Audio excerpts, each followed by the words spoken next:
And I sit here and I'm like, wow, how are they going to follow up that match? Let's have just another banger tag team match for the World Tag Team Champions. The only problem was the ending. Lucha Brothers. Right. It wasn't a very good ending. No. Lucha Brothers defending the AEW World Tag Team Champions against FTR. I kind of wish it was double title, but it is what it is. Right. It was just awesome. FTR cannot have a bad tag team match. Right. No, they can't. Lucha Brothers. No. It's impossible. And they had a great storyline into this match as well. Right, they did. So, lots of really good stuff. And every single match on this card, they gave them plenty of time. I know. They gave them a lot of time. For 10 matches on a card, they gave each match at least 15 minutes. I don't think there was a match that was below like 10 minutes. I don't think so either. So, just wonderfully paced show and just another banger. But, so this is kind of why. They have brought out the little, oh God, what were they called? They were called like the Super Toads. I can't remember what that was in Spanish, nor do I care. They put them on. Yeah. For one of the FTR members, and the Lucha Brothers pinned one of them with the assisted cradle pile driver that they are using to win. They take off the mask, right? And it was one of the members of FTR, right?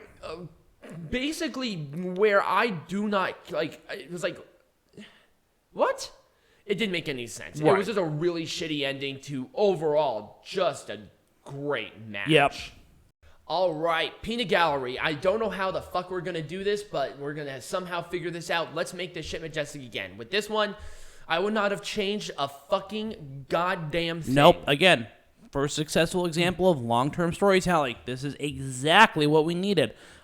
I probably would have wished that Kenny Omega wasn't as injured as he is, but hey. His work, he took a little too much for his workload. He has no one to blame but himself for it. Hopefully he gets the healing, and hopefully we can see a rematch. Yep. We most likely will. Yep. So let's talk about Now, I love the build-up to this. The build-up to this has been great. The match itself, it went about as I expected. I think the right person won. Or I think the right person ate the pin. Yeah. But it went about how I expected it to go. Mm-hmm. It's a comedy match.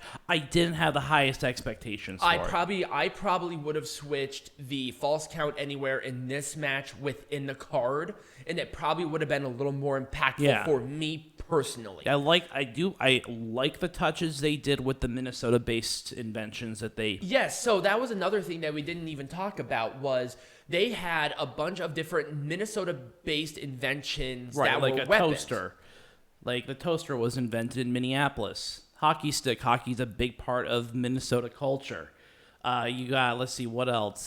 Oil barrels, big part of Minnesota culture. You got, they just did those little tiny things that just made sense. It's something that AEW is really good at. Yeah. A lot of great attention to detail. Also, I know that Dan Lambert's not a wrestler, and he did not take a lot of bumps, but man, you can tell that this guy has a lot of great passion for this business. Oh, yeah. And he's such a great talker, and I loved it that he was in this match. Mm-hmm. He just kind of looked ridiculous, looking like a blueberry. But that's fine.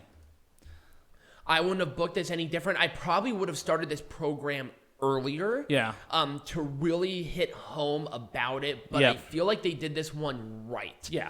Maybe have this one a no DQ or something like that, and maybe not a pinfall. I probably would have done like Eddie Kingston couldn't continue or something. Or something like that. Something to make him look strong. Right. Well, he still looked strong in defeat, but I feel like if he was like technical knockout, like he passed out or he couldn't fight anymore, that probably would have been a lot better than just your standard pinfall. Yeah. But that's really about it. So replace the finish, replace the Miro, Danielson finish with this and switch them around. Right. Once again, it's one of those things where the marring of Full Gear this year was weird finishes. Mm-hmm. Ty Conti, she needs a little more work. This should have been a clean, no ambiguous pinfall. Yes, it should have been. Or a submission or a pass out. If you did a pass out here, I would have been okay with it too. Yeah. But this whole kick out of the last second, that's Hulk Hogan shit. What are you doing here?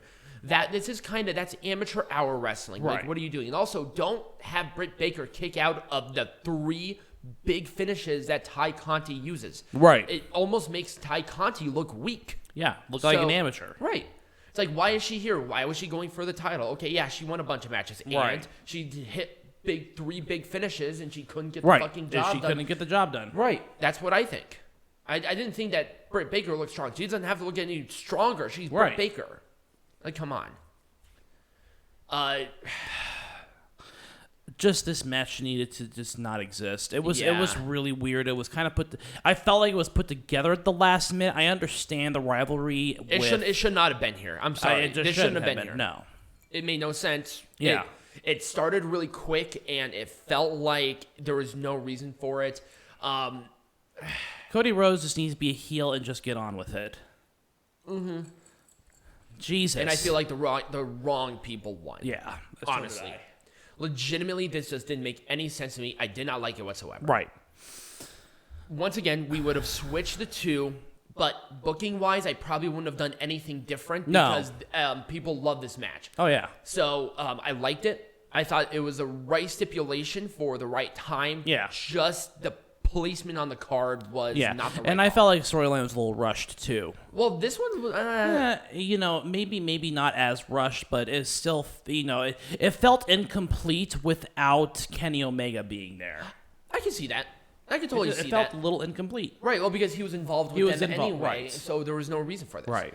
Miro and Danielson... Again, there should have been a clean pinfall just so we knew who, just so we had a definitive win. I don't like this because now we're most likely going to see a triple threat with Miro, and it's like, okay, I understand that they had to put somebody here because Moxley is in rehab. Right. I understand that this was a last-minute decision, and I think that kind of marred a little bit too. Right, Miro cannot lose right now. He's too strong, right. And if they were going to do this, have Miro win. Right. So, yeah, there we go. Once again, it's just the finish. The booking was done just right for this entire thing. And I like how it's now involving AAA as well, and there's a lot of great crossover, but the finish, they did not put those masks on very well. It was very poorly done. Yeah, it was poorly done. The mask didn't make sense because it was one of the participants in the match. Right. And it's like, okay, is this Lucha rules? Is it not? Because we were seeing a lot of people pin other people, and I'm like, okay, who's the legal person? And then all of a sudden, the legalization there is right. Okay, well, you got to say yes or no to that thing. Like, it doesn't make sense to me. So, other than the ending, I probably wouldn't have done anything different. No. I like that FTR beat them for the AAA World Tag Team Champions, and I'm excited for the AAA match. Right. In December. I wouldn't have done anything different. No, this match was done Not well. a damn thing different. It was way too good to do anything different. Maybe a different placement on the card, but I did not expect them. I mean, I hate saying this, but I did not expect them to do that well. That was magic. Yes, 2 of the 4 pillows of AEW. Did somebody say that? Yeah, JR said that. He said 2 of the 4 pillows. Instead of pillars, pillows. Yeah, it's Egyptian down. And then this one, it was a buy-in. It was a tag team match to fill it. There was not really much I would have done different. All right, so Peanut Gallery. What are we doing next? Well, let's see. Next week, we got Survivor Series, I believe. No, next week is Turning Point. No, I think both of them are. Yeah, it's Turning Point and Survivor Series. It's going to be a really busy weekend.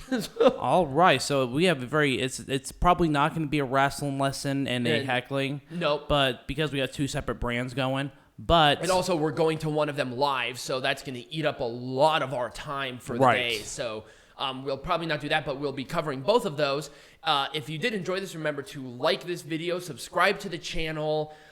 Wherever you're listening to this on, we're on all major platforms, YouTube, iTunes, everything. Become a patron. Right. We might start watching some of these series and start releasing like a little review series or a watch along or something like that. So if you're interested, go to the Patreon and check it out. But as always, be majestic.